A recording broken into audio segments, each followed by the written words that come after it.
Gentlemen,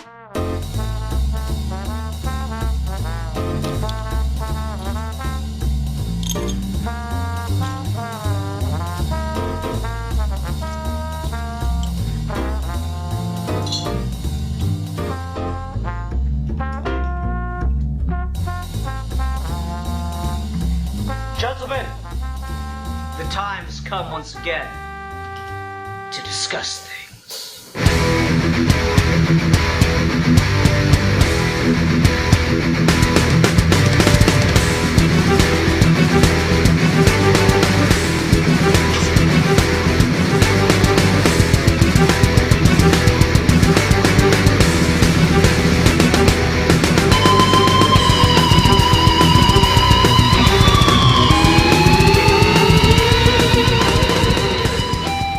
Hi everyone, welcome to another episode of Geeky Gentlemen. I'm Super 2. Joining me today is...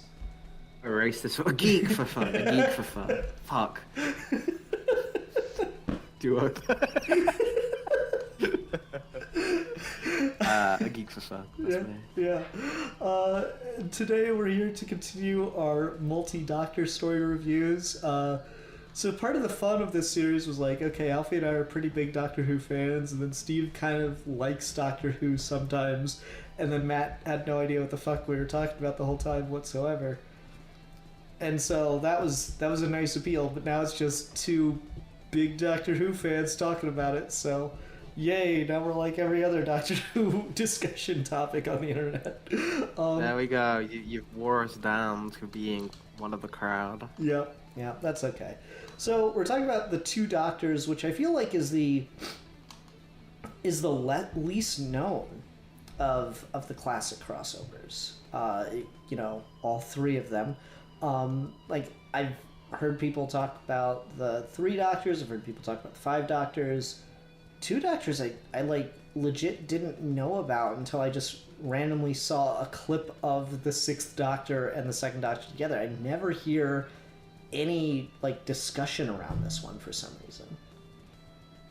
And I think that reason is just because it's in the 6th Doctor's era, which is kind of largely looked down upon as like the lowest point in the show's history for a lot of fans, and the Doctor where a lot of people just skip or outright ignore, and that tells you a lot because the majority of Doctor Who fans skip the entire classic series. So the people who are already going out of their way to watch the classic series say skip this one. So that's probably why you've got a niche thing, which even within its niche is the niche. There's a lot of niche there. So yeah, that's probably why even the novelty of Troughton being a beloved Doctor can't quite push this, and even the fact that it's a multi-Doctor special can't quite push it into relevancy. And it might also be, this is probably the one, it's not the only one of these, but it's certainly one of the most, for as long as it is. It's quite strange that this has nothing to do with like an anniversary or anything. They just did this for an episode. Yeah, they're probably just hoping to get a push out of it. It's kind of interesting that like the 2nd Doctor's part is so minimal that this basically could have been any other Doctor, and it feels like they just kind of bring in Troughton, out of necessity of like he's the one that would definitely do it. I think I read that he specifically wanted to come back for something, so it might have been a phase where I've got the thing up here. Those specifically, Robert Holmes had just wrote it as a 6th Doctor story, and Troughton at the time had expressed interest in like, can I come back to do something? And so they just put him in it. Okay. And it's especially fascinating because between the 3 Doctors and the 5 Doctors is an 11-year gap. 3 Doctors is 72, 5 Doctors is 83, and then this is 85, which is kind of crazy. That it's just 2 years after the big anniversary special, and we're like kind of in the middle of this run that is looked upon pretty unfavorably, because Davidson stuff is the beginning of like the poor showrunner, but it's still, I feel, looked upon mainly favorably by the fan base, by audiences and stuff. At least I never really hear people like dunk on the Fifth Doctor that much. No, and then the one right after this, the McCoy era, is a lot of people's favorite in Classic Who. Like, people will riot and die for McCoy. So it is it's interesting. He's just super fucking sandwiched between an era that is like, that was alright, and then the one where it's like, oh, this is either the best thing ever or this is what killed the show. You've got this Doctor, which everyone was just like, what were they even doing? It's again, it's only ever remembered as like the worst one or like the weird one, and I think that's just in Colin Baker. Just seeing a picture of him will kind of be emblematic, because it is the wildest Doctor Who ever got. And I guess talking about the special itself, it very much is a very wild time. It's Doctor Who levels of weird. It definitely fucking is. Crazy. Yeah, between the fucking like race, of course, a race that we've never heard of, which the Doctor just has like. The Doctor's a huge racist, man. The Doctor just has like nothing but disdain for. Is like, oh, those savages will never rise up and become civilized. Like, just instantly hates them. To like, yes, do you serve humans here? To the fucking like, yes, I'm a weird English guy and I like to kill moths. There's a lot of weird and just kind of oddity going on here, especially the Centaurans. The Centaurans, like, the Cybermen look like crap retroactively. The Daleks always kind of look, a little dorky compared to their modern selves, but like the Dalek design has always been pretty fucking solid and it sold it. Cybermen at least have a really strong silhouette, if nothing else. Centaurans look like absolute shit from the very beginning. New Who did their best to redesign it, and it looks a lot more intimidating, but I think there's a reason that they got turned into a joke pretty quickly there, too, because it's not a strong design to like strong base to start from. Potato people.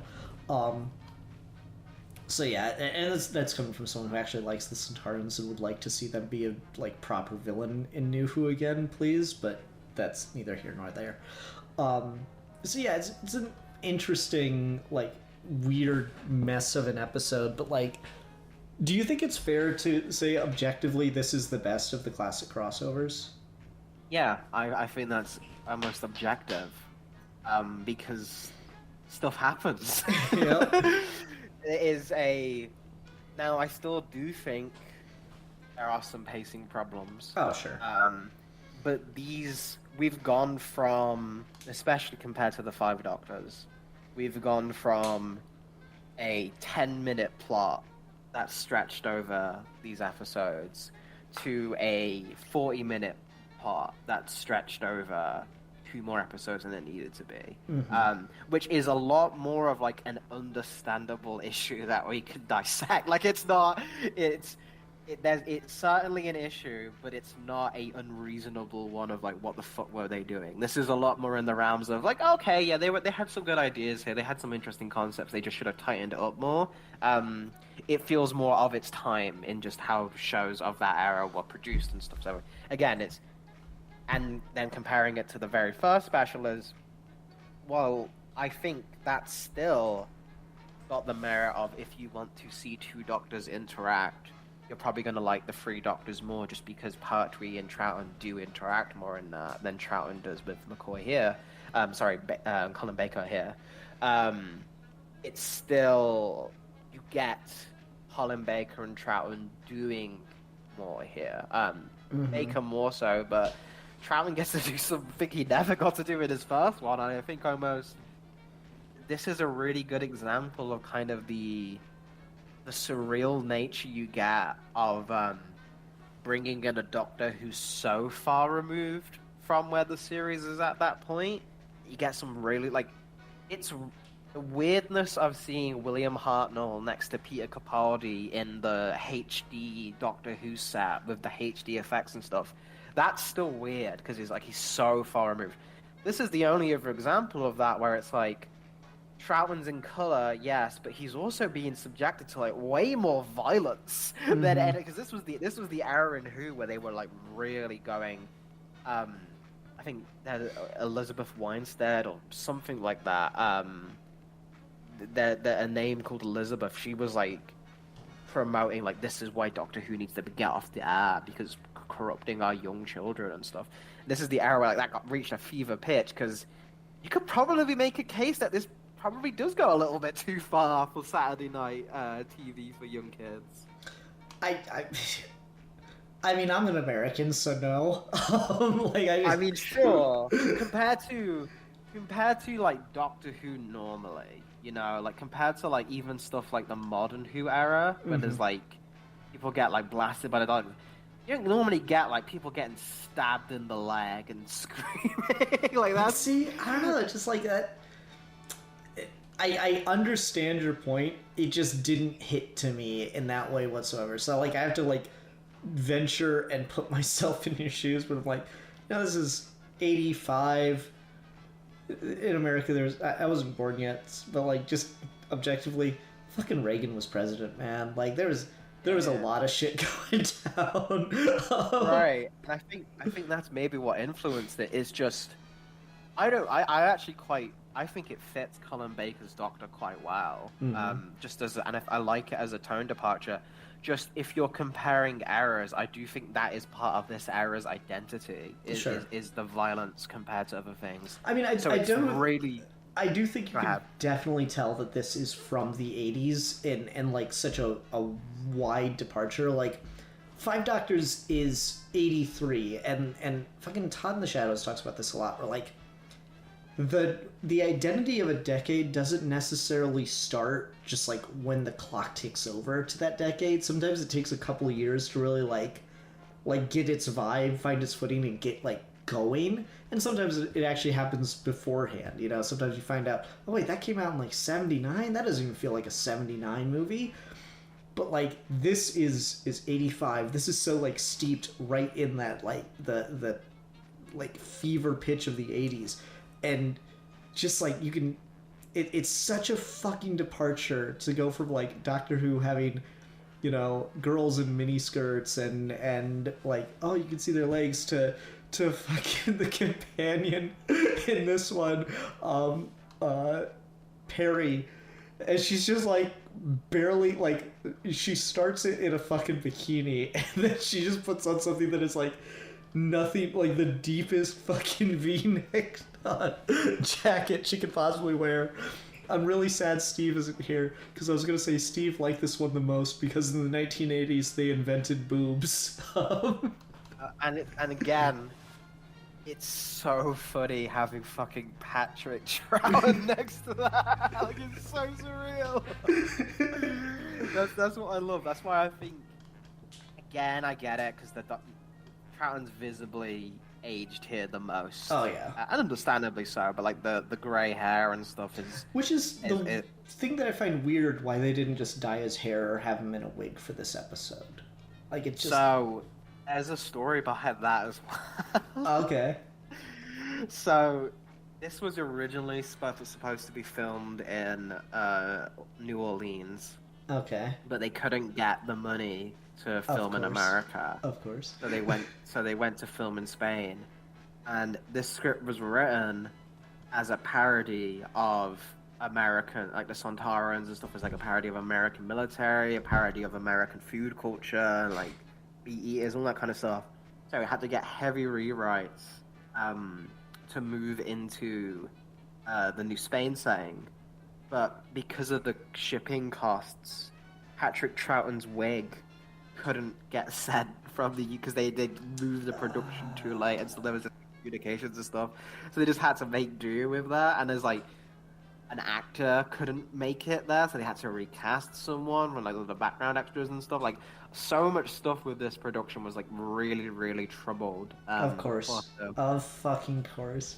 It's like every time with Doctor Who, it's so shit, man. Every time without fail, but this one is like even more so apparently. Like a lot of it hasn't come out, but like a lot of people who worked on this I like specifically like look back at it not very fondly because they had a horrible time making it. That's Like the heat was ridiculous, and they couldn't get any of the sets right, and so they just had to improvise like on the like a lot of shit like that, which is just too long to list. But I think it's impressive that it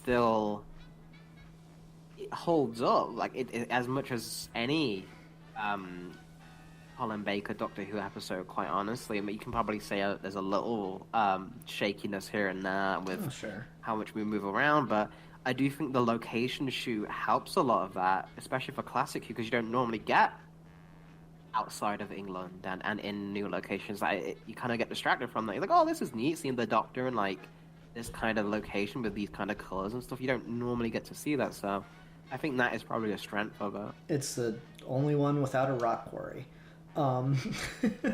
I'm surprised you aren't more pissed though, because of the fucking heat of them filming in Spain. Colin Baker doesn't wear his coat for a lot of it. I mean, I would be if not for that fantastic fucking vest. Like he fucking, the Sixth Doctor's costume. I remember like when I was first getting into Doctor Who and I was looking through the outfits, I saw the Sixth Doctor's. I'm like, what the fuck is that? Like, I think everyone that is like a new Who fan and starts like looking into the classics just has that moment where they go, what the fuck? Oh, this is terrible. But man, I don't know. I have changed a lot in these last 10 years in my evolution as a Doctor Who fan. And Colin Baker's outfit is the absolute peak, the best costume design the Doctor has ever had. And the fact that Colin Baker hated it at the time but has come around on it, like just the fucking showrunner may have like driven the entire series into the ground, but you know what? He fucking nailed it. That is the greatest costume, and I will die on this hill.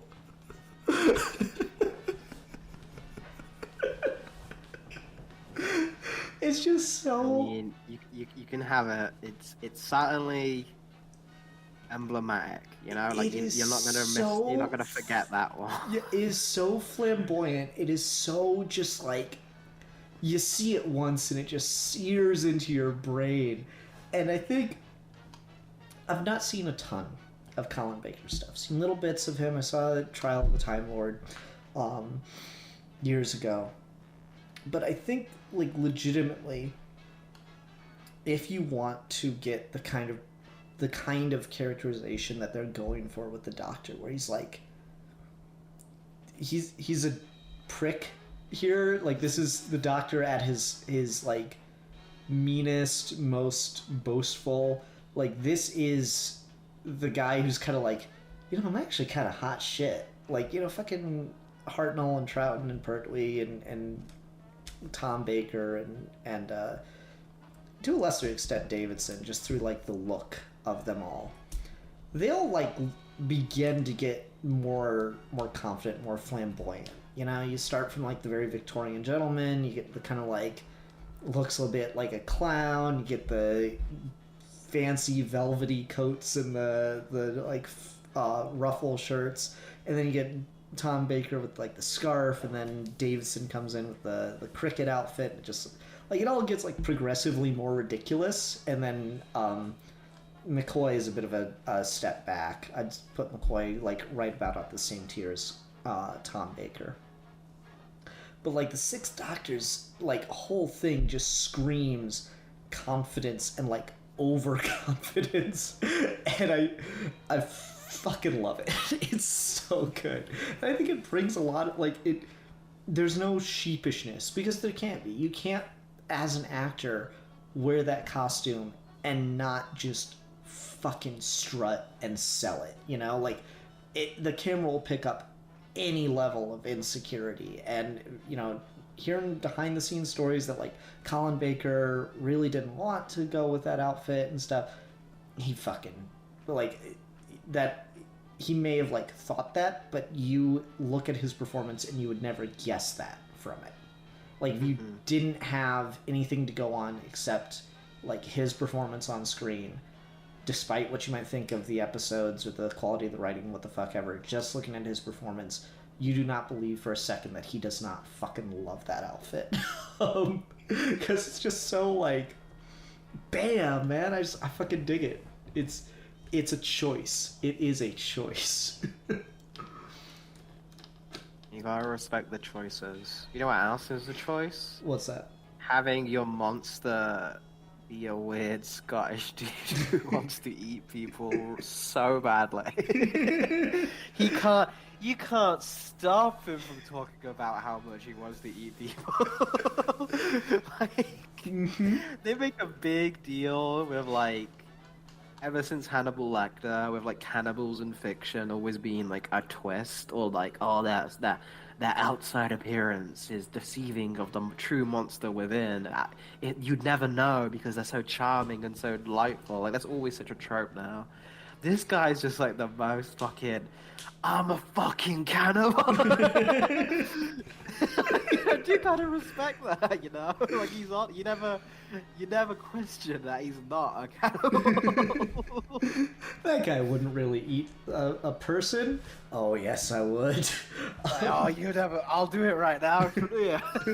Like, he's fucking game for it. Yeah. So like, that just being a monster is it's interesting in this era because we're in modern day. We're currently going for a similar thing where a big Doctor Who writer leaves for a couple years and then has come back in like a big way. Robert Holmes was that previously. He was known as the Tom Baker dude. Like, that the best era of Who for a lot of people in classic Who is the Robert Holmes, Tom Baker stuff.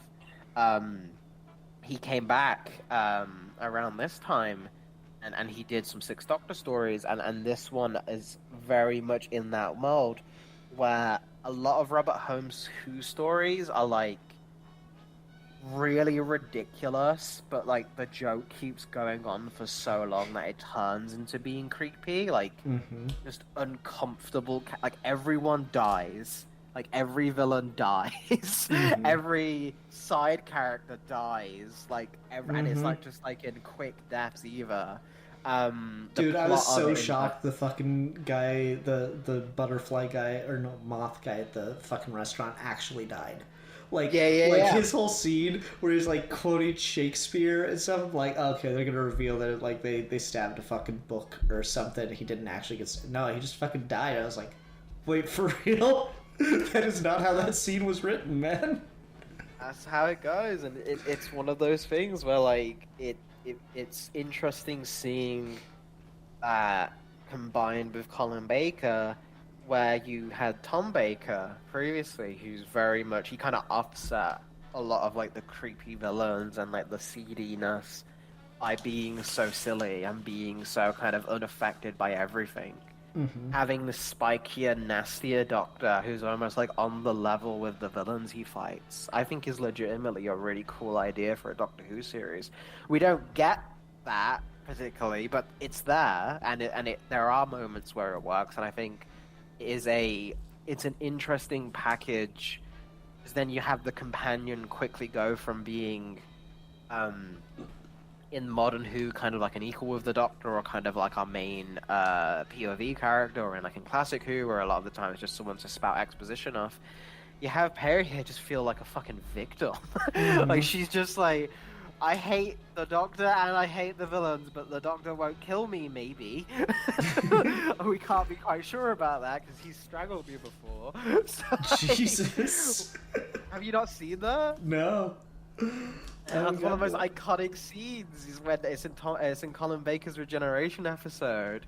He's like, and you, Perry, are an alien spy. And he just strangles her. She's like, help, Doctor. And it's just, he's fucking off the chain, man. Like, also, like the episode where he comes back, where like Davidson regenerates into him. You're saying? Yeah, his first appearance. Okay, I mean that's. Companion. I mean, like I think it's like a good move. I think that's an interesting move. No, like from a writing perspective, like because we've kind of established that like when the Doctor regenerates, especially in New Who, it's like they're fucking drugged. It's like they're on the worst trip ever, which would make sense. Like everything about your body has just changed. Like the chemistry's all balancing out. I like the way Jodie and I think Smith put it is like, oh, I'm still cooking kind of thing. I like those lines and that attitude. Like they're a little off, they're a little weirder, and I like that we keep throwing them into more and more like dangerous predicaments as they've just regenerated. Capaldi probably has the best of it because he's just like screaming at a dinosaur and shit. But like, yeah, so just like being kind of off the rails and thinking, and you're an alien spy. Like, I think that's a justifiable thing. Like the way you phrased it, of like when he just fucking like got annoyed at her one time and just tried to strangle her or what. Like, I think story wise, that's a perfectly justifiable choice. It's shocking. Yeah, you can make that thing. I think that's probably what they were going for. Is your justification? It's just from her perspective. Oh, sure. She's putting her in this situation and these level of events very much reframes being a companion as like it's always kind of a shit gig, but like particularly shit here because at least a lot of the companions are like wanna fuck the Doctor or like respect him or stuff. She's just like, I guess I'll deal with it. He's just kind of an asshole. She's just kind of along for the ride. Yeah. Yeah, she's in like that relationship where like you don't actually like the person, but you guys are like in on a timeshare or something together. You know, like you're like signed on a car together. So it's like I can't just like leave. No, I think that's fair, and from what I've come to understand, and I haven't experienced a lot of it for myself, like Colin Baker's the Doctor, where they never really got like a great companion dynamic with him in the show, so that's a little unfortunate. But it is interesting to see her in this, and she's like kind of the most dealing with like the slasher villain situation. I like that the Doctor is like, what's the term for that? It's not mansplaining, but like when she's like, you should go see a doctor, he's like, oh, that was a great idea I had to go seek medical help. You know, like that kind of like taking credit for her ideas kind of thing. Like it's a pretty good vibe to hit with the Doctor. I actively like that because I don't know, the Doctor, for as much as I don't like that, you know, later Who stuff focused so heavily on this, I do like that the Doctor isn't actually like a good person. He's just a dude trying his best, and sometimes he, you know, gets into shit, and he's like unintentionally shitty because he's still like a person fundamentally. And as they get more regenerations and experience more of life and meet more people and stuff, they get better and better and better. And so to have like the Sixth Doctor be, you know, kind of a dick and a bit of a chauvinist, maybe unintentionally or not, and then to like, and later they became a woman, is just fundamentally fascinating to me, because it is kind of interesting to look at like the Jodie era and see the Doctor kind of grapple with having like that innate male power that I think Colin Baker really just fumes off of, because he's such like an imposing figure of a guy. I wouldn't be surprised if he's like the tallest Doctor or some shit. Tennant might have him beat, but then I still would bet on Colin Baker in a fight. But like to go from someone who Baker just kind of strikes that imposing male form, then to go to Jodie, and you get like episodes of Jodie where she's kind of dealing with, oh, this is what it's like to be shoved to the side and ignored because you're a woman. Like, that's just fundamentally fascinating, and that idea of, like, looking at the Doctor as a single character on, like, that grand narrative kind of scale. What's really funny, and it's like, you've got me curious, so I looked it up. The tallest Doctor is Tom Baker. Okay. Colin Baker's shorter than David Tennant, you're right. So it's Tom, David, then Colin. Okay. Colin, I still think, like, he might be slightly shorter than both of them. I imagine it's by, what, a couple inches, probably.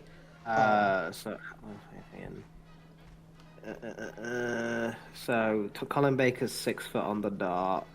How much is Colin Baker height? Colin Baker is 6'3". Okay, so yeah, just like 2 to 3 inches between them. Yeah, no, I still think I'd bet on Colin Baker because like he might be slightly shorter, but he's much more like built. Fucking in their prime, David Tennant and Tom Baker are both like fucking skinny as shit. Yeah, for sure. Colin Baker just fucking like headlock both of those fuckers and drag them around the room. Pretty much. And it makes sense because that used to be his. It used to be his BBC thing, is he always kind of play like the bad guy. Like he played like the bad guy who'd get in the fight with the hero and stuff. So it makes sense. Because he's in a Fifth Doctor episode as like a and he's something? like, he's like one of the evil henchmen who's like one of the goons who's like pushing everyone around. It's like, oh, don't anger him, kind of thing, like that kind of vibe. That's funny. That's interesting. I know you told me that Big Finish did an audio drama where it's like where the Doctor got each of their faces from. Did they capitalize on the fact that Colin Baker appeared in the show first and used that character? I wouldn't be surprised if they have. I don't know if they did though. But okay. Probably Big Finish has touched everything, so I wouldn't be surprised. Yeah, I know you said there was like a specific thing, and I was just wondering if that was like the reveal for him. Or Makes not. sense. Yeah, like it's what I would do. But I might be a better writer than Big Finish half the time. With that though, I do want to kind of the Patrick Troughton thing about this episode does bring up, I guess, an interesting thing, because now that you're caught up with the Jodie stuff, we can kind of talk about this a lot, because this used to be this was like the big theory, specifically when the Roof Doctor showed up in that period. But this episode is one of the key reasons why there's like a big Series 6B fan theory, which is about Patrick Troughton doesn't regenerate at the end of War Games. There's a huge gap of time where his Doctor is doing dirty work for the Time Lords and then becomes Patrick Troughton. And this is set in that era. And this then isn't becomes official. John Pertwee, you mean? Yeah. Big become John Pertwee. So this is set in that era. And like, do you think that's a cool idea, or do you think it kind of messes with the original ending for the second Doctor? See, it's such a weird thing because like, for all the deaths and stuff, Patrick Troughton just being like executed by the Time Lords is like a holy shit kind of moment, you know? Like everyone fucking freaks out about Capaldi killing the one general or whatever. But like the way that the Time Lords kind of consider regenerations like a little like, it makes death a little more meaningless to them, and they can use it just as like a punishment the way you'd use like life in prison or something. Is kind of like fucked up and fascinating. So I guess that's my only problem with it, is like the fact that the Time Lords just basically kill the Doctor and make him regenerate is like too fucking good to give up for literally anything else. In my opinion, you know, it's like the fucked upness of that is too cool to give up and say, oh no, but then he went off on other adventures and died off screen. No, I'm sorry, the on-screen death, like, and that's the thing with all, like, fan theories and extended media, like Big Finish or comics, whatever, and this is for any franchise, the original formatted source always has to take precedent, because, like, that's where it just, even if it's, like, written by, like, the head writer who was fired off the show, or what the fuck ever it is, like, Lucas can fucking fire off a million alternate continuity explanations, and the Star Wars comics can always come up with like some random fucking bullshit of, oh, the Kessel Run is this, and this. The second that the original source medium addresses it, that automatically takes precedent. And so for as much as like fans want to speculate about the Doctor doing other stuff, and that this might like help lead into it a little bit, I'm sorry, I just don't give a fuck. The on-screen thing is more valid and in this case, like, much more impactful to the overarching narrative, in my opinion. I tend to agree. I think it's something that's always like gaps in Doctor Who are always so fascinating to me. Because if you look at it as a universe and you take it as the second Doctor being a character divorced from Patrick Troughton, like just that is a character individually of himself that is different from the Doctor, and you want to use those characters, it makes sense from a storytelling perspective to be like, okay, well here's a reason why Patrick Troughton can look older and can show up in this and not contradict anything. But at the same time, I feel like you're trying to explain away a problem that isn't a problem, and therefore you're just making a problem out of nothing.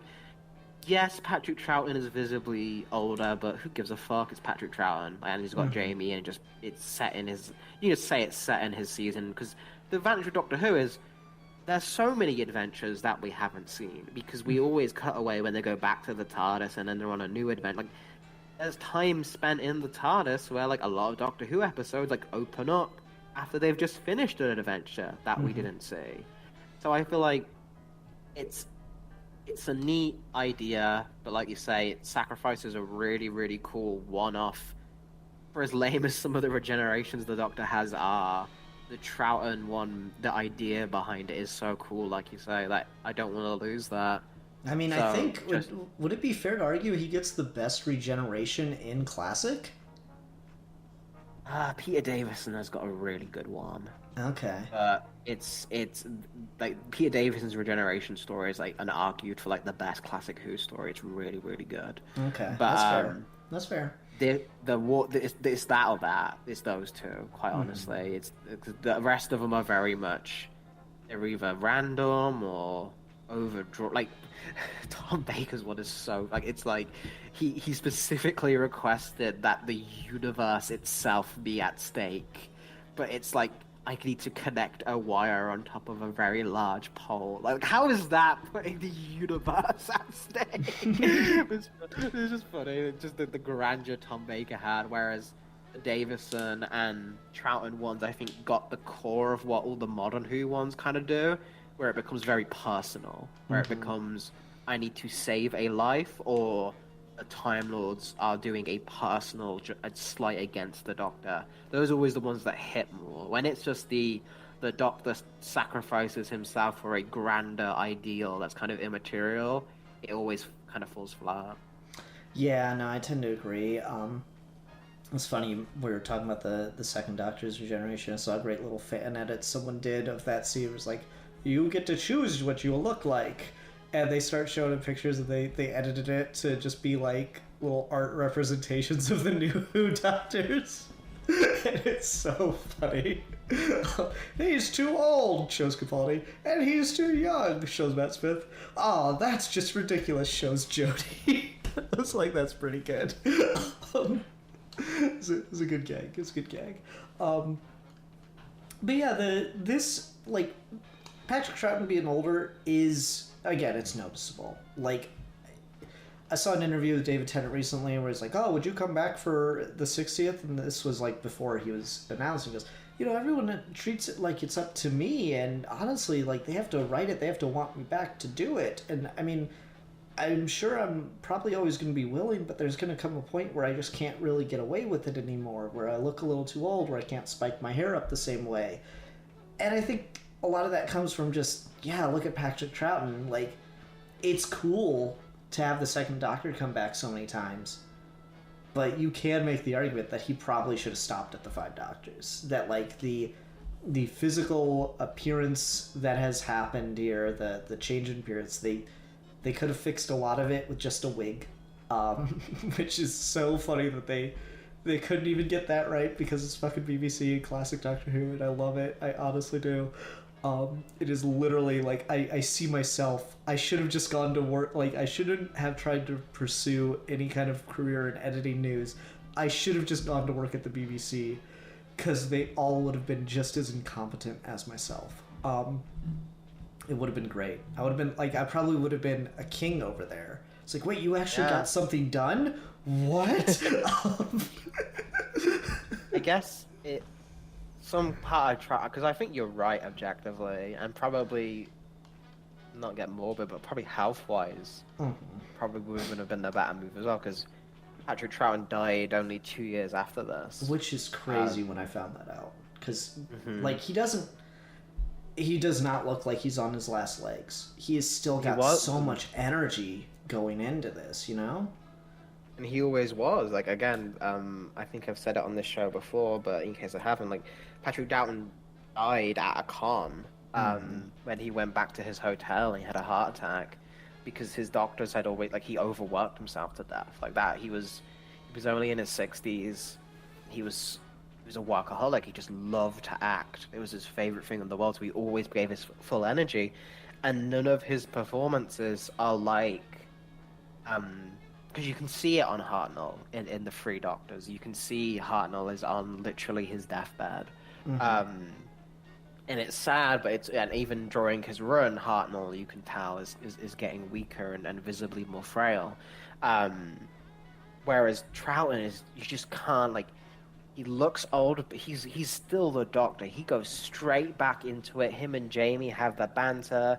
He's bouncing off everyone. Like, it's like he never left. Like, and I think that's why he's one of my favorite Doctors, because I think he truly loved the show and he gave everything to it, even if the material wasn't good. And to do that in an era where it wasn't particularly seen as like a good thing to be on Doctor Who, like it is now, where it's like, of course everyone wants to come back from Doctor Who, because if you don't, you'll end up in Morbius. Back then, it was like, Doctor Who was the Morbius. Doctor Who was the bad thing that everyone would make fun of and stuff. But Patrick Troughton never felt like that. He always loved the show and could kind of see the future. He'd kind of talked about how it was like the most fun he'd ever had doing like a performance for anything. He loved the part, and so, it's one of those things where, like, from that actor or just like media lovers thing being on the production side of things, I totally and completely understand that. And I do think one of the things I want to talk about related to just the special itself that kind of connects to this is a really smart trick that they did at the beginning of it on kind of a meta medium level. The fact that the episode 1 starts in black and white with Jamie and the second Doctor. That's really, really clever. Yeah, I like that a lot. I wish they let it run just a little bit longer than they did. Personally, I think they should have waited till they left the TARDIS. I think would have been a cooler moment to go for color, because it's not much longer.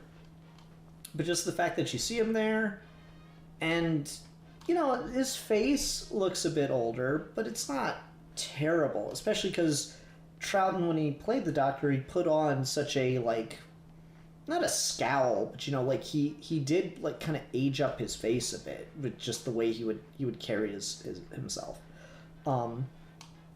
And so he looks a little older, but that'd be fine, and the hair looks a little lighter, but you can kind of think, oh, maybe it's the lighting of the scene or whatever. It's only when you go to color that you see gray hair, and it's funny because you wouldn't really know that Doctor didn't have just dark gray hair if not for his other times coming back when he was in color. Mm-hmm. The fact that Troughton's entire era was in black and white, and then the big shift to color, they did the marketing thing and brought on a new Doctor. It kind of works for it, and you can kind of look past the fact that he's visibly aged quite a bit, because he was the Doctor from 70, or no, he still would have been the 60s, because he took over in 67, I think. 63 to... I know the show starts in 63. I'm not sure when Hartnell left and Troughton took over. He took over in 1966. Okay, 66. So, yeah, I mean, Troughton's definitely not as old as Hartnell was. And I think that was, the smarter move at the time, because they saw, how much that hurt them on the concept of an ongoing series. But yeah, I don't know, you look at him face to face with like himself in the 60s versus the 80s, you know, it's 20 years later, but you know, he kind of like hit his age level on face. Really, the only thing that happened was the hair went completely gray, and even then, like, it wasn't all black to start. I don't know. They do a really cool cell with it. Is just the overall point I want to make. The like black and white transitioning to color. Again, I wish they left it a little bit longer, but it is such a cool meta narrative thing because yeah, this was the 80s. Reruns did exist by now. And so to just have it start and have the potential to think it's a rerun is kind of a cool little trick to play on the audience at the time. You know, like even me watching this in my fucking pirated copy and stuff, I was like, wait, did I download the wrong thing for like half a second, right? Like that's a good trick. That's a good beat. I quite enjoyed that. No, I think that's really good as well. And we'll see a similar thing done in Twice Upon a Time. Mm-hmm. And I always think that's a really strong device for Hartnell and Troughton specifically. I don't know how you would do it if you tried to bring back one of the previews. Maybe you'd specifically film it on like video, and then switch to film or something. I don't know. You probably do some cool. There's a lot of techniques artists do these days to try and get that grungier kind of old TV look that you could maybe then switch to HD. Could be a cool modern version of this using a different Doctor. But no, I think that's a really strong choice, and I think what makes this, again, it's every multi-Doctor story. The Doctor doesn't interact with the Doctor for any amount of time that you'd want him to. But I do think there is something interesting gained here from having the least amount of characters, especially like the supporting characters. Oh yeah. Where you get to have Jamie hang out with the Sixth Doctor and Perry a lot. And I think that's a cool dynamic that a lot of people have argued, like, it kind of wish Jamie stuck around with the Sixth Doctor a little bit more, because having someone who could be a dickhead back to him, like, really balance that, like, trio out. Maybe that's what the Sixth Doctor could have used, like, just a trio of characters. Because that's kind of what we later got with Capaldi and Smith. I don't know if that would have worked long form, but I do think in this specific instance, I like that dynamic between the companions. That I think it's not a huge part of the episodes and stuff, but the little parts there are, like when he's like, my Doctor would never do that. It's like, well, your Doctor was a fool, and then he's just going back and forth, and then Perry kind of comes in the middle between them. I think that is Colin Baker. He's still the dickhead. He's still got that screen presence. Mm-hmm. But it doesn't become a bully in the same way that he does a lot of the other times when it's just Perry on her own. It leans a little bit too much into the Doctor is actively frustrating to watch because Perry doesn't get that cathartic moment of like pulling him out or going after him. She just kind of like, oh Doctor, or like kind of whimperly. Well, I mean, kind of the funny thing is like, they probably wrote him to be a bit of a dick, but you gotta think about it. It was probably just, you know, it was men writing him. Like, I have no evidence to back that up. So, like, they're probably just like, oh, yeah, he's just gonna be a jerk, but that's okay, because she's a woman, so she can just take it. You know, like, they didn't think that the companion would need any kind of catharsis kind of beat is how that comes off to me. You're probably 100% right, which, again, is a big issue, but I guess it just comes with the time period, annoyingly. For sure. But yeah, there's a lot that goes on with the dynamics in that. It is cool to see the new Doctor with the old companion and stuff, and even Jamie, like, I've seen him, the guy has visibly aged. It's funny because for some reason he looked older in the 5 Doctors than he does here. Which was interesting. I don't know, man, like, have you watched the Star Trek movies, and have you watched any of the original series? I've watched zero of Star Trek anything. Okay, well, it's like, because Star Trek gets into the same thing and it falls into the same trap where, like, you know, the original series comes out in the 60s. It's all like, you know, oh, look how attractive the women are. They're all in, like, mini skirts. Like, fucking Chekhov is the character who's, like, super young. Like, they make a point of that in the original series, that Chekhov is like, oh, he's a kid. What is he doing on a Starfleet ship kind of thing? But then, you know, you jump forward. The first movie comes out in the 70s, and then it's a while till you get to the next one, and then everything else comes out in the 80s and 90s, and the cast is just aging in front of your eyes, and it's so funny to see them kind of like dealing with just the way they're like both coping with and not coping with the actors aging, to the point where you get some good jokes, like Chekhov being such an old man in the last movie, and he meets a really young new crewman, and he's standing there next to Scotty, and he's like, they're letting him in this young nowadays. And Scotty looks at him and he goes, he said the same thing about you. He's like, I was never that young. Kind of like really cool, like vibe to it. But then sometimes they just fall flat on their face with it, like in Star Trek V, when they have O'Hara do a sexy, seductive dance. You know, the woman in her late 50s. It doesn't quite like they wrote this scene in the 60s when the actress was like a fucking drool cake kind of thing. They didn't really mean for it to be in this fucking 80s, but here we are. It's such a funny fucking beat. So yeah, you see like actors age all the time on these long-running things, and of course like a lot of the franchise things are the only things they can like get later in life if they didn't really have a ton of success. You know, think of how many actors you see on TV, and you realize for a lot of people that's like the one appearance in fucking Law and Order SVU is the height of their career or whatever.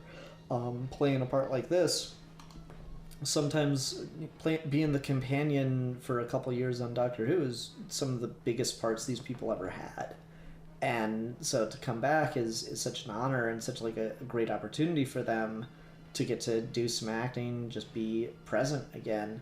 But also it is kind of one of those things where the reality of the situation, seeing the actor age on screen and to go, like, say you're a Patrick Troughton stan, you watch every episode, and then you start watching the multi-Doctor stories, and it's like, oh man, that just wow to see on screen. Because it's like, you know, you're going 20 years into the guy's future in just a matter of minutes.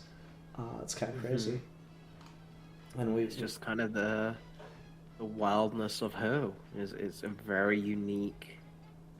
And the fact that, again, it's all one long-running continuity. Like, this isn't like the Who reboot. Even the Who reboot we got is still like, oh no, it's still the same stuff. It's just new Like, it's the fact that you can do that over such a long period of time, but literally have it be like no time has passed is when the show really becomes about time travel, you know, like in the real life sense. No, for sure. We've talked a lot about like the stuff around the episode and like feelings about the franchise itself and the actors and everything. We haven't talked much about the plot of the episode, which is a shame because I actually did find this one legitimately engaging and interesting. Again, it's disappointing that you're not getting the Doctor interaction. It's so funny that Stephen Moffat, who I give no end of shit to, mostly just for fun, objectively has like is the only one that gets the concept of what a multi-Doctor story is meant to be and what is like appealing about it, because he's the only one that actually puts the Doctors on screen together for more than 2 to 3 minutes. It's so crazy. And it's especially funny because I've been listening to some of the Big Finish stuff with Paul McGann, and I just finished the 4 Doctors, and they do that shit too. I just don't understand it. It's so innate in the concept. Why would you do it if you're not gonna do it? I don't get it, man. So that part of it is a little bit distressing, but I do feel like this one is actually still a multi-Doctor story, just not in the way that you would necessarily hope for. Like, this is both doctors dealing with the same threat and being brought together because of it. I thought that was pretty interesting and as well handled as doing this type of crossover story could be. The like brief scene that they get together when they're both trapped together, and then the like goodbye kind of moment that they get at the end. I quite like those scenes that Colin Baker and Troughton do play off of each other exceptionally well, because it's really funny because Colin Baker's the mean one and Troughton's like the silliest one of the classics. So it is quite a fucking dynamic to have that on screen there, for as fleeting as it may be. Yeah, I mean, I do enjoy it. I think, again, structurally, this is the one out of the classic Who's that is the closest to what you want, and it plays, again, decently well with the expectations that you want. I think, as its own, we're not really doing anything to talk about the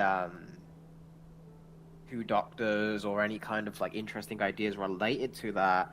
We are very much having what could be read as you're getting to watch two different Doctor Who stories from two different Doctors happening at the same time that then converge at various points, which isn't a bad idea. That if they did that with like a modern Who Doctor, that would be pretty cool. Just to have like two episodes that you watch individually, but they're then connected by the end, is an interesting idea for a time travel show where your protagonist can change his face and you don't have to worry about having the same actor in two places because you just get two different actors. Like that is a very unique Who storytelling opportunity. So that all works for me. I think the idea of a race discovering time travel and the Time Lords are not going for that. I really like the setup of that and what it turning out to be like a frame job, and the Time Lords just sent the second Doctor there to kind of tell him off, and the Sontarans are the main thing. I actually think that's like a wasted potential, especially since so much of the Sixth Doctor's era is dealing with the Time Lords being assholes. It probably would have been a cooler story and maybe justified having the second Doctor here. It's like, oh no, yeah, Time Lords fucking killed these guys, and the Doctor has to deal with that and go to Gallifrey. Again, all of these things kind of go to Gallifrey, so maybe not go to shitty Gallifrey, because that probably been boring. But I don't know, maybe reckon with that a little bit more rather than it was a setup, I think is a little bit of missed opportunity. But at that point, I'm just writing a different story than what the actual story is trying to do. When I first heard that, I was like, oh, that's a cool idea. That really kind of lines up with what the Time War eventually becomes, because that's the same thing the Time Lords did to the Daleks, and then it bit them in the ass. But we don't really delve into that. But it's whatever.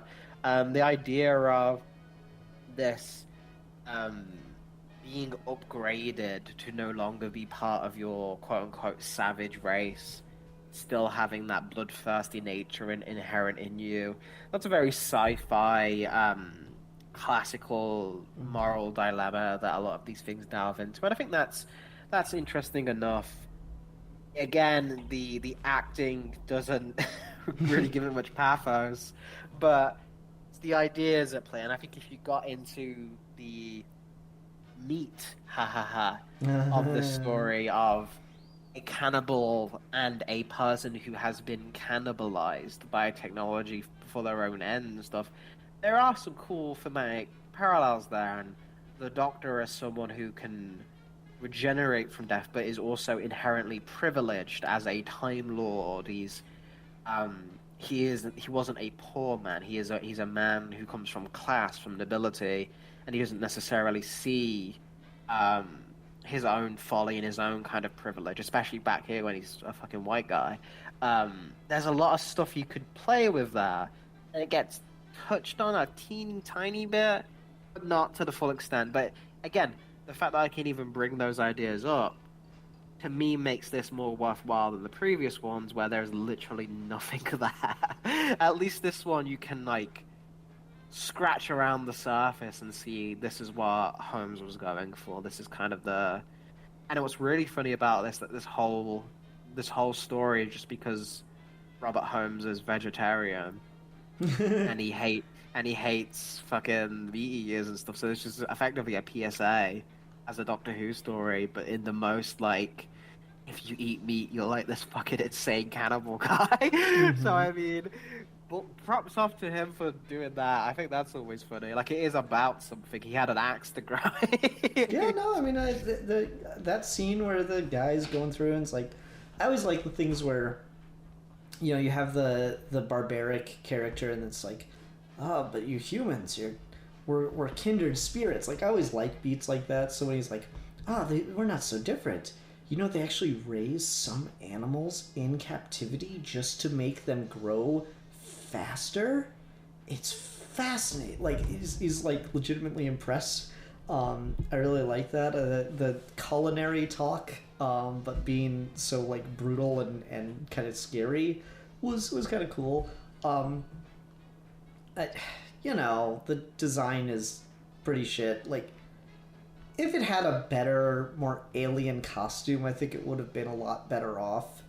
The fact that it is so fucking Scottish is so ridiculous to me.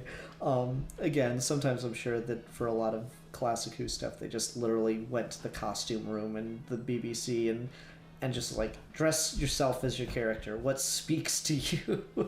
And there's no like thought put into it. It's just fucking doodads and shit.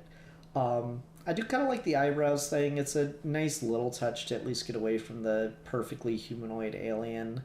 The eyebrows and little forehead dots. I was legitimately surprised when we got the reveal that the second Doctor got turned into that. I was not expecting that, honestly, to like go through. You know, I thought they'd save him at the last minute or whatever. And then the fact that it like starts actively affecting the sixth Doctor because like time is in flux or whatever. He's like, there's more than one way to cook a cat. It's like, holy shit, that's a pretty good beat. I like that quite a bit. So that was fun. If nothing else, it was fun. The wider plot with the Centaurans and everything. Yeah, I don't know. Like, this isn't the introduction of the Centaurans, is it? No, the Sontarans. The reason why they're in this as well is Robert Holmes invented them in a third Doctor story, so that the Sontarans have been around for a while at this point. All right, I wasn't sure. It's like with Doctor Who, you never fucking know. But like they're interesting enough. As interesting as they can be. Again, I really like the concept of the Centaurans. I'm kind of sad that they got turned into a joke, but that design does not do them any favors. Much more intimidating with the helmets on. They should really lean into that more. I don't know. They're fine as is. What you're talking about, like maybe it shouldn't have been a frame job or whatever. I mean, that's the funny thing about the Time Lords, right? You can really make it that it was the Time Lords set up the frame job to cover their own asses, like kind of thing. You can go if you want to do like fucking 5D chess with it or whatever. But yeah, that probably would have been a little bit more interesting. I just don't think like the show was ready for that at this point. The Time Lords were like an antagonistic force, but not a malicious one in this era. I don't think that they'd want to make the Time Lords like actively a threat in and of themselves as like the Council of Gallifrey. This is a lot different when it's like that single Time Lord that's gone awry as opposed to the race itself. Because I mean, this is the problem that you have, and again, like the race that controls time travel and other technologies, like. Once you make that entire race evil, what the fuck are you like? How could you possibly fight it? It's too OP at that point. Fucking Superman would have a hard ass time with that. I'm just like, yeah, no, we could just fucking go back in time or trap you in a fucking time loop whenever we feel like it. The fact that like the way that it's always been handled is like. Well, they're just such bureaucrats that they're completely inept because they're all just locked in debates and ethical dilemmas and shit, and they never do anything is I think a really good fix to the problem of, oh shit, these guys should be OP as fuck. And I think that's also the balance you get there. I think is the Time Lords have always kind of been, especially like British Parliament, but really they can apply to any political idea in the world because they're all the fucking same. They're all just old, rich, fucking scumbags, but who are also increasingly bad at their jobs. So I think that's a balance you can do with the Time Lords in the same way that you can kind of do with any superpower in the world. It's like, yeah, they should be really OP, but America's lost some fucking battles that they should have won because they're just fucking stupid. Yeah, no. Look to Vietnam. Yeah, no, that's fair. That's fair. I think you do that with the Time Lords where a covert single operation like this, yeah, no problem. They send in some fucking time Black Ops bullshit and they can take care of that. They can erase everyone before they're born. They get fucking cocky and they don't, like, oh, we don't need to worry about the Daleks. They're just little fucking, they got toilet plungers on their arms. And then they get fucked by them, I think is like, yeah, that's still really good commentary because then it's still about real world politics. It's like it's the little fucking fact. So I think as long as you don't ever lose the satire of the Time Lords and what the Time Lords are meant to, if you're gonna keep them as an active force, when the Time Lords are dead, and I think you can get a little bit more mythic with them and less satire and more just kind of Ragnarok like mythology to them. Give them some weight. If they're going to be around, I think you should lean into the fact that they are the ultimate bureaucrats. They are the ultimate politicians. When given ultimate power, what do? Sit on their ass and hoard their wealth. Like, yeah, that makes sense. Yeah, no, like, for so sure. I think that's a good direction to go with them. Yeah, so I don't mind the Centaurians, and I like the idea that just like time travel just as a fucking weapon is like the most sought after thing in the galaxy, and so the Doctor's like got to be really kind of careful about stuff. I like the, oh yeah, I've installed this circuit that lets the TARDIS teleport to you. I'm like, yeah, that's pretty fucking, that's a good idea. He should use that more. What happened to that circuit that let the teleport transport directly to you, Doctor? Oh, I'll explain later. Yeah, and that's one of those fucking things that kind of goes with like the Troughton like is a future version of him thing, because he didn't used to have that. Like he got that for this episode. Just like, oh, well, like they make the point that like the Time Lords put it there to like without his permission. Yeah, but like that means they get rid of it without his permission as well, or that it must be set after war. Like all that kind of stuff is, I think, is really funny kind of continuity. The Doctor just keeps getting and losing shit. It's at random. Even in the 80s, no one gave a fuck about continuity. Like that, they should, as they should. Yeah, like it is literally just there for the story. I don't know. I don't think that like that necessarily contradicts anything. They send him off on this mission, which, yeah, he probably wasn't in their best graces, but maybe this is like his, all right, we have this use for you, so let's see if you can do this without fucking it up. Oh, you mean you almost fucked it up and you ran into another version of yourself? You know, the thing that we don't want you to do unless there's like the universe is crumbling. Yeah, you're fine. No, we're not. We have no use for you. You're fucking pathetic. This version of you in particular, let's just fucking start over, kind of thing. We allow you to exist, and that is a mercy right now. I don't know. I think that functions well enough in the larger narrative if you're willing to do the hop, skips, and jumps needed. Which is funny. Like I find it so weird talking about a lot of classic Who, because I literally have like the Twitter experience, right, where I just know of it. I haven't watched a lot of it, but I know of everything that happens of note. I've seen clips. Yeah, I mean, it's one of those things where it's a little bit more understandable because it's not like a current run. is literally hundreds of episodes from a 60-year-old series. So, like, you could be a little bit more forgiven for being like, well, I don't know all of it. I'm sure if you got in a room with one of the Doctor Who writers, he'd probably stab you to death for being such a fucking blasphemous fool. You think Goddamn the Doctor Yankee. Who writers actually watch it? Like I know Davies and Moffat. I think like everyone working on the shows actually like watched all of Classic Who. I would bet there'd be some surprising ones, and then I bet there'd be some ones that you think did, and like, oh no, I've never watched an episode in my life. Like, I bet, like, Neil Gaiman has probably watched less Doctor Who than he probably said on his resume. You know? Maybe. I don't know. You are fucking Grant Morrison who's probably watched every fucking episode 5 times over, and they're Let still, me like, write not the getting Doctor! Why He's would like she fucking do it? banging up the door. Let me in! It's so funny, so sad, so tragic. No, see, Moffat and Davies and everyone that has rejected Grant Morrison, they know what's up.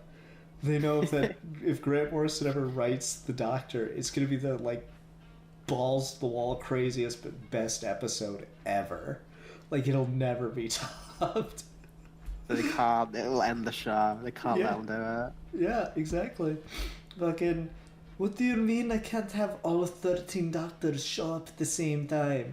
The actors, like, we can't get the contract to have them do it. It's, you know, we could maybe use some body doubles if you... No, this is trash! You're fucking missing the move. They asked, I want 13 doctors to show up. It's like, well, that's a bit ambitious. We're not going to be able to get them all. No, you don't understand. I'm going to introduce 13 new doctors. It's like, oh, fuck. And they're all going to have companions. I wrote an entire alternative 60 years of Doctor Who history. I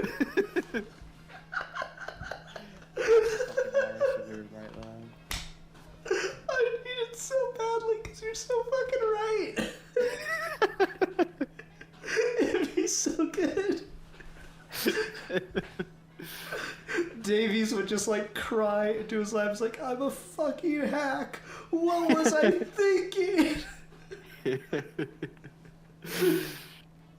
Oh, just like Pretty good. I like the idea that fucking like Moffat and Davies are in a group chat and fucking Grant Morrison keeps trying to get in.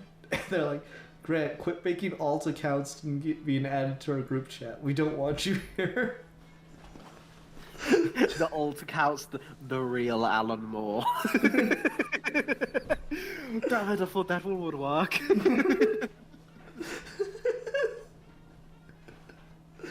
Oh my goodness. One day I'm gonna have to read Grant Morrison's Doctor Who comics. I know he's done a couple. It's just one day. But yeah, the use of the characters themselves in this, it's, you know, I like the plot well enough. The whole cannibalism thing is something else. The amount of time they spend on it is shocking. I do think the bit that is just like objectively why the fuck are we doing this is the moth guy. That is the part where it's like literally it is just spinning its wheels right now, which is unfortunate because I don't think you can cut it.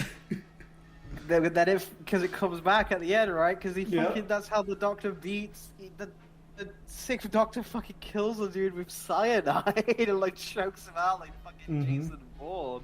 It's crazy. I was gonna ask, what do you think of that? Like the Doctor like killing someone who's very human in such a realistic human way. Like how do you? Because that's probably a first for the series, quite honestly. I mean, it's so weird because like, you know, I love the Tenet and stuff where it's like I would never. That's build this society on that, on a man who would never. And I just like jump out. I don't know, man. Fucking like the classic stuff is so weird with like the more cavalier attitudes and like just less of a sense of any kind of moral responsibility. Because like like 10 is again the Superman to me of doctors, where it's just like so trying so hard to be so like moral, whereas like when Capaldi and Smith come up and like fucking River Song starts shooting silence, and Smith's like, I shouldn't like it, but I do, and then Capaldi just like lets the guy die, and I'm like, I'm so bothered by this scene. And then fucking get to classic stuff where they just did not give a fuck. Like they're anytime they do like the doctor committing like violence or like killing someone or something in New Who, it's like it or not, it's still like a deal. It's still like someone's saying something about it, like they're acknowledging the like wrongness of it, right? Whereas in like classic, it's just like, we just wrote him into kind of like a weird situation, so we just kind of fucking he just like kills that guy with cyanide, whatever. It's what can you do? I don't know. I don't love it. I think I just kind of take it as part of the weirdness of the era. If I was to try to justify it in like that wider continuity kind of sense, again, I think the Time War has like a pretty major effect on him, and he never wants to take a life again. So like every death becomes more meaningful to him than it was in the past. Whereas like in the past, it was more just that kind of almost swashbuckling, well, sometimes I go on adventures and they're dangerous, and sometimes people die, and sometimes I'm the one that has to do it, and that's just how it is. Kind of cavalier attitude that I think is there for classic Who. And I think, as much as I do like those moments with Tennant, I think it probably, with the show's history, it probably is more in line with what the Doctor has consistently been and kind of should be. That he's not necessarily the guy who's going to be making the huge moral. He's kind and he cares about people, but he's not even Superman. He's not even Batman in terms of like trying to stop death. Like he's not a superhero. He is a passerby who will be the last man standing. Mm-hmm. He's not doing it to right wrongs. He's doing it for fun, and then he just so happens to fix the wrongs because he can't. I mean, the Doctor and Goku would get along swimmingly. Yeah, very much. What? Because they both have that central motivation of fun, but they are inherently kind enough that they can't ignore a bad thing if they see it. But they have to see it first. Like, they don't go out looking for it. They stumble across it. Is kind of thing. I mean, I'm not sure that's entirely true with the Doctor, because he's got like that fucking adrenaline junkie thing where like, there's, is it the Matt Smith episode, or I can't remember.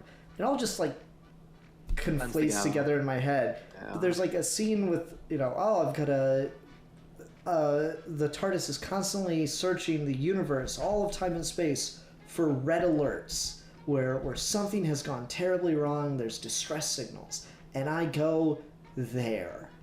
It's like, oh, to help. It's oh yeah, sure. It's like, no, you go there because it's fucking exciting to be in a life or death situation where you just like constantly, the adrenaline's just pumping and fueling. There's that.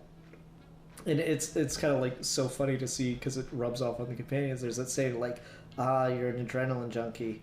Absolutely no cure. You're going to get yourself killed doing this. And the parrot back to it is, careful, it's contagious. Like, you spend too much time around someone who's a fucking adrenaline junkie, you're gonna become an adrenaline junkie yourself. Like, it's funny enough because it is actually a physical thing. Adrenaline is a very powerful like chemical reaction that happens in your brain, and you can, if you get exposed to it enough, you can legitimately become like hooked like a junkie on that like feeling. And I think that is entirely fair to say that the Doctor is that way.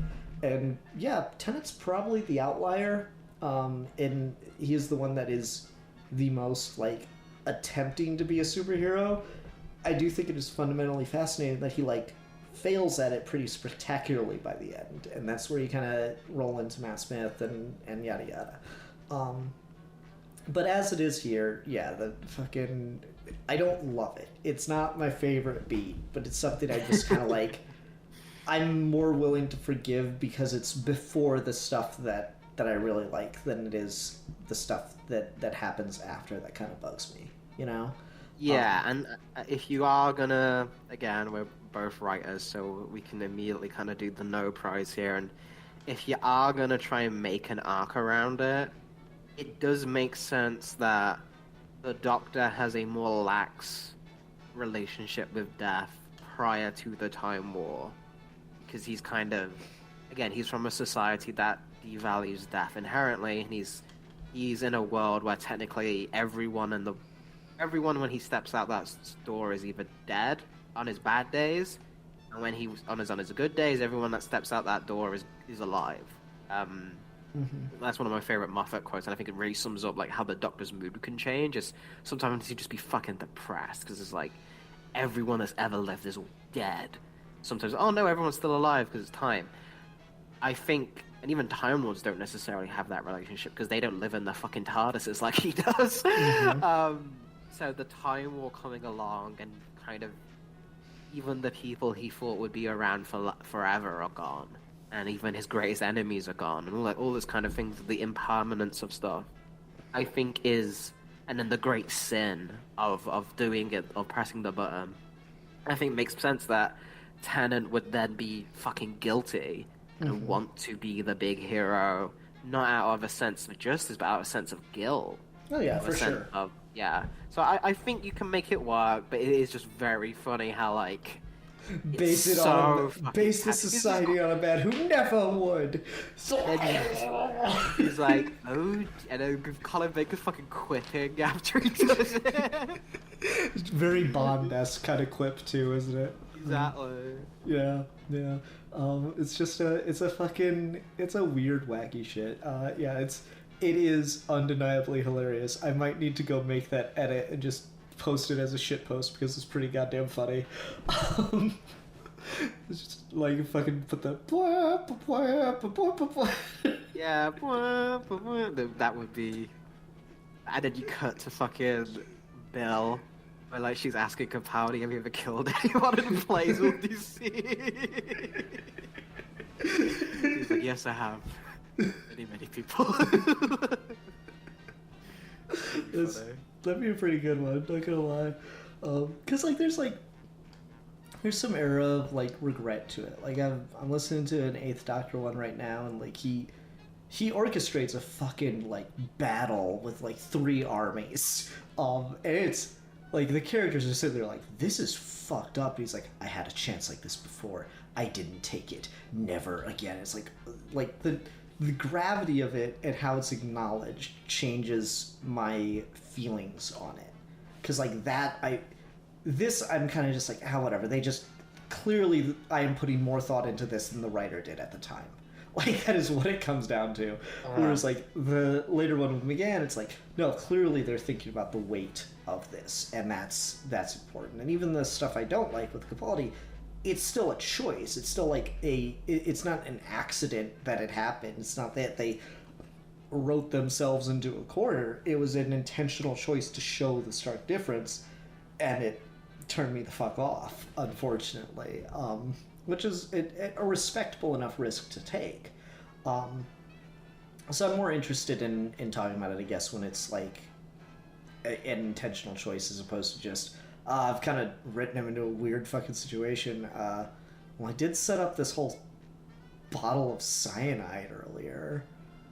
I guess this will work. Just find it so funny. You cannot hide from me. Colin Baker pops out from his hiding spot and kills the shit out of the dude. It's something. It's something else. Oh man. I like the premise of where they went in this episode.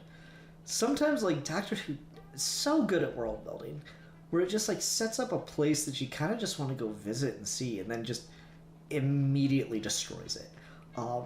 The idea of just, like, a fucking space colony full of the greatest scientists in the universe, and they're all just like working there. It's like just a big nerdy university.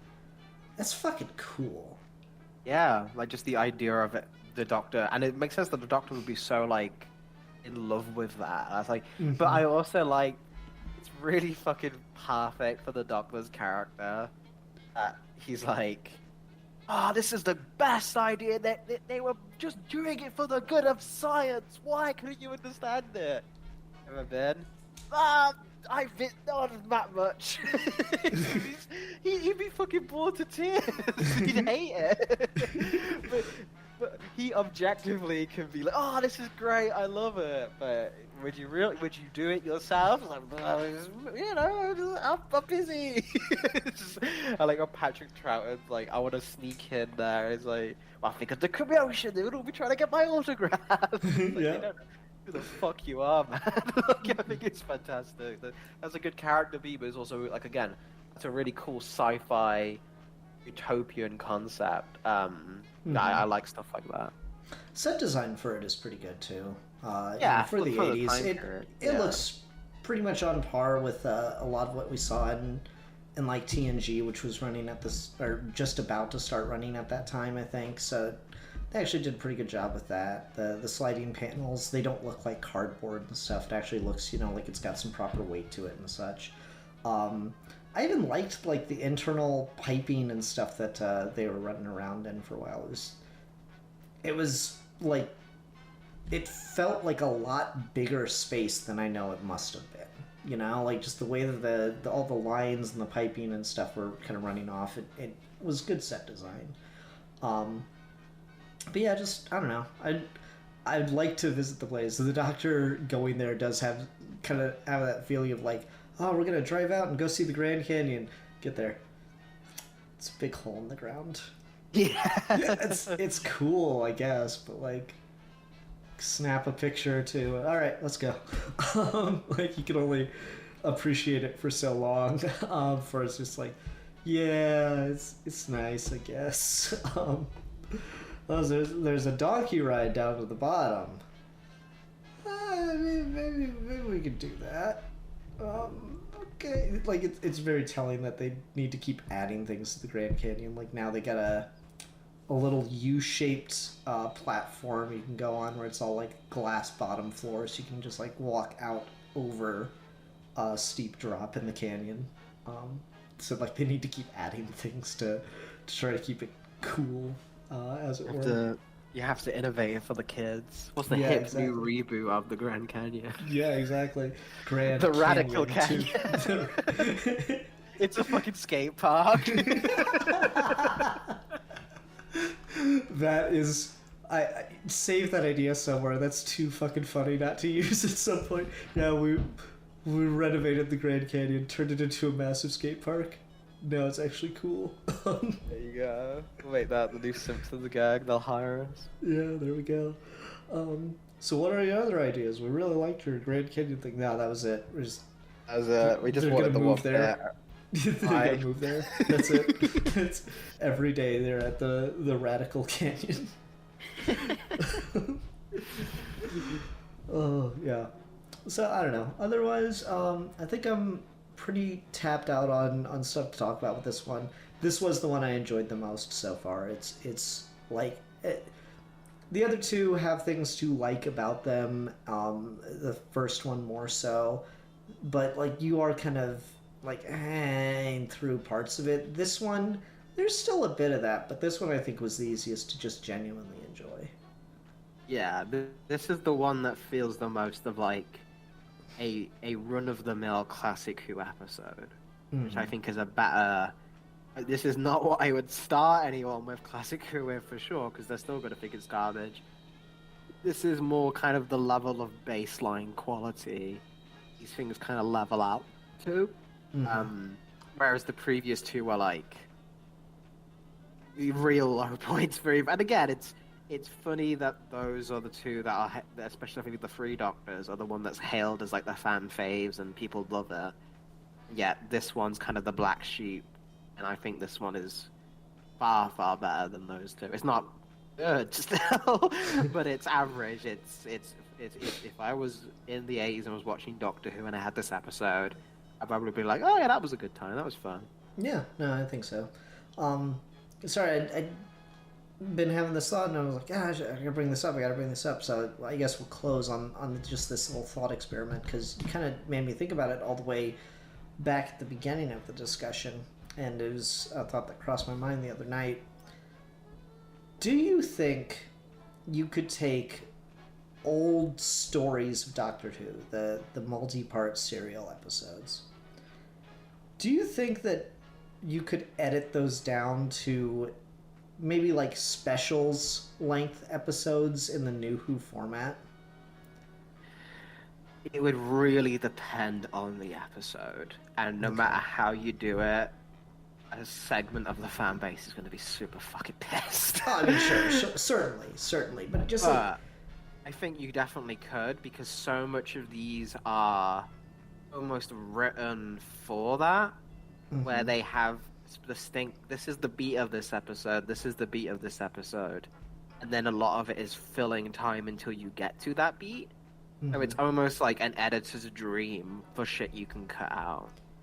Yeah, it's just like, I was thinking, and I'm like, because it's just a fact that, like, pacing has gotten faster. I would argue better, but pacing and editing and writing has certainly gotten faster, more concise. More stuff is happening in a shorter time frame. Like, you take this. What is the beats? The second Doctor goes to the space station. It is attacked. He is kidnapped. The sixth Doctor feels his kidnapping. Why none of the others don't, I don't know. Sixth Doctor feels his kidnapping, begins to go retrace the steps to figure what happened.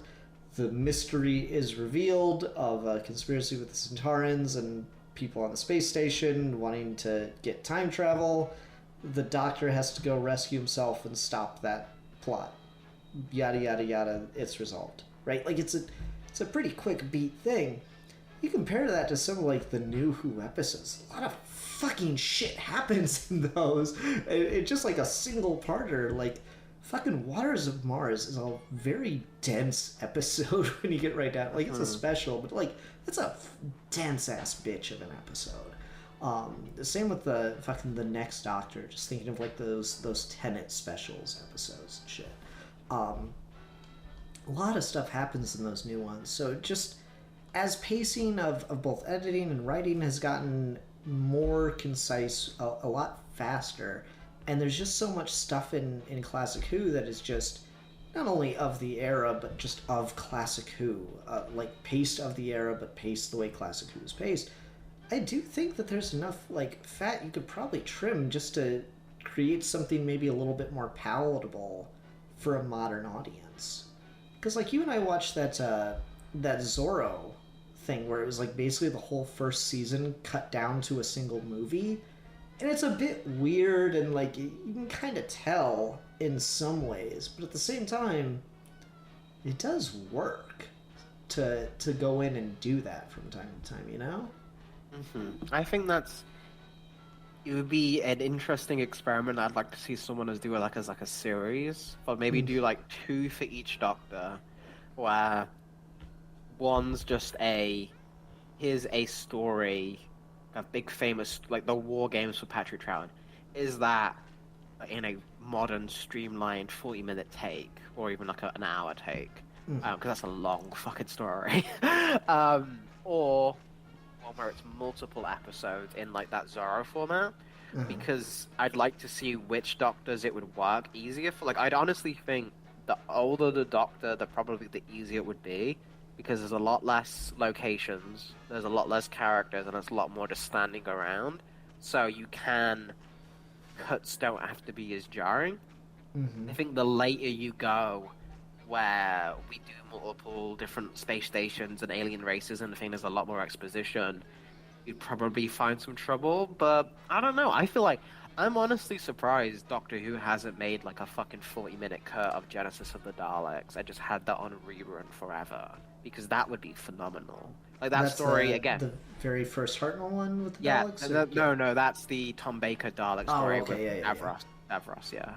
Okay. Which like the most the most famous classic Who story that they always put on DVD, but they never like cut it. They always just present it as the full thing, as like a DVD thing. It's like, well, if you're gonna do it, give me an option for like a cut of it that's more New Who style, because you could do it. Like there's a whole segment in that story where like Sarah Jane fights some fucking crabs that has nothing to do with the Daleks, and I'm like, why didn't you put that out, man? She literally got the Bulba filler episode. He did. It was the OG version of it. That's so funny. There's some fucking crab creatures on Skara just hanging out. The filler Just episode where the female lead fights some crabs. That trope, you know? That's so funny. I wonder how many things we could pin that on. Because, I mean, you could argue that, like, that's half of the episode of one of Martha Jones' episodes. She's just, like, fucking dealing with some fucking crabs while the doctor's doing all the interesting stuff. Oh, no. Oh, that's so funny. We figured it out. Oh, man. Who's the female supporting character you want to see fight some crabs next, Alfie? What franchise really needs the female supporting character that gets to fight some crabs?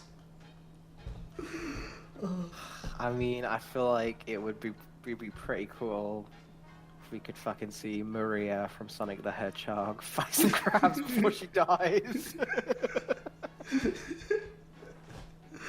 Shadow, let's kill these bitches. So every female supporting character needs the crab episode. Yeah, no, for sure. We gotta do it, man. It's gotta happen now. Anyway.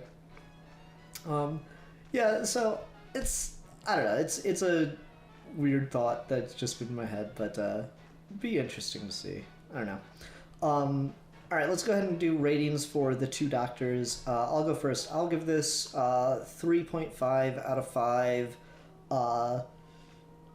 Walking around for a really long time looking for a restaurant for being so goddamn hungry. Ms. Spain. I actually related to that because I went to Spain when I was little, and it was like the hardest time because it's like place in Spain where we got more for like where people go partying and like drink a lot, and it's so hot that the people don't eat there. But when you're like a little kid and you just want a fucking burger or some shit, it's like hell. You can't get anything to eat because there's no fucking food. So like, and I'm a picky eater to begin with, so it was just I was one of the worst experiences of my young life. So I really related to just this fucking cannibal looking for food in Spain.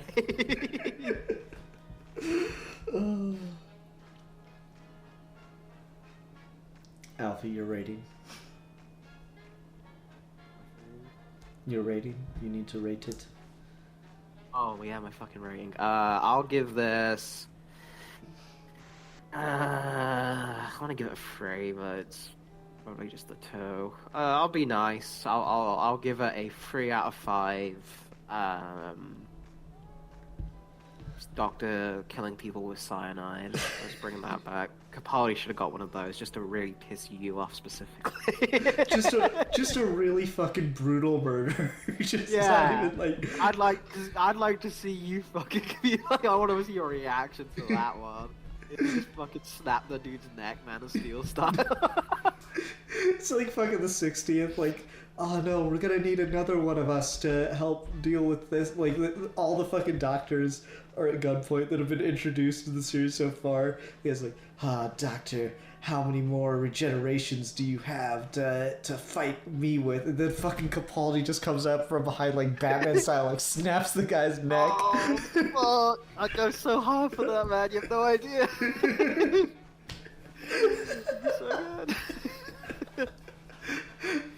Like, just like the idea of us watching that together, and I'm just like, oh no, and you're like, yeah, let's go! Like it's like a fish. I'm screaming. I'll either take the only other doctor who should bring back the neck snapping is either Capaldi or Jodie. Okay. Jodie just whipping that out would be like, forget I'm the regeneration after Capaldi. Well, Like, fucking Jodie got like the fucking Pertwee level like bullshit karate moves. Yeah. She's got like the fucking pinky pressure point move and shit. He just fucking snaps someone's neck just for shit. Just to, yeah, I like love and I'm gay now, but also got hands. That'd be the move. Oh, it's good shit. It's good shit. Anyway, all right. So next week's gonna be interesting because the next one of these canonically is the next one of these canonically is Time Crash, but that's really fucking short. It's like 5 minutes. We're not gonna spend an hour talking about that. So I'm gonna upload an episode. We'll just do on that. We'll go maybe 10 to 15 minutes talking about it. Like, for as stupidly long-winded as we are, if we break 15 minutes, I will literally scream at someone. So we'll do Time Crash next week, but also just because it will be hilarious, we're gonna do a live commentary on the bullshit fucking attempt to save it in the 90s multi-doctor story on film. We're gonna just blind live commentary. You can just shit on it the whole way through. It'll be hilarious. And it's only 20 minutes. It's uploaded to YouTube. I already forgot the fucking name of it, but it's fine. It'll be fun. We'll enjoy it. So next week you get 2 episodes of Geeky Gentlemen. They'll both be kind of short, but that's fine. And then after that, we'll be back to do Day of the Doctor. So everyone, thanks very much for watching. Until next time, I'm the Philosopher. And I am the champion of the oppressed. Next time. And we are your Geeky Gentlemen, and we will be discussing things next time. Next. Thank